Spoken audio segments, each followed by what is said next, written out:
రేపు జరగబోయే ఆరాధన కొరకు మరియు ఫాస్టర్స్ కొరకు ప్రత్యేకమైన ప్రార్థన దయచేసి ఏకీభవించండి.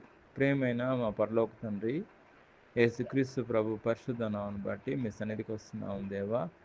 నిన్న నేడు ఏకరీతిగా ఉన్న దేవా, మీకు స్తోత్రం నాయన. ఈ సమయాన్ని బట్టి మీకు స్తోత్రం నాయన. ప్రత్యేకంగా రేపు జరగబోయే ఆరాధన కొరకు మేము భారంతో ప్రార్థన చేస్తున్నాం అయ్యా. ఆరాధన అంతా కూడా ప్రభావ మీరు మహింపరచుకోండి. రేపు జరగబోయే అయ్యా ప్రత్యేకంగా బాప్టిసాల కార్యక్రమం కూడా మీరు ఘనంగా జరిగించండి.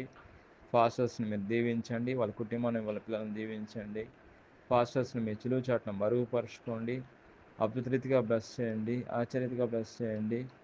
నేను ప్రత్యేకంగా పరిచర్యను వాళ్ళకు విధుతున్న పరిచర్యను నేను మీరు దీవించండి. నేను చిలువు చాటును మరుగుపరచుకోండి, అభిషేకించి మీ సేవలో బలంగా సాధనంగా పనిముట్టుగా వాడుకోమని, మీరే మహింపరచుకోమని ప్రభువైన యేసుక్రీస్తు నామములో ప్రార్థన చేస్తున్నాం తండ్రి. ఆమేన్.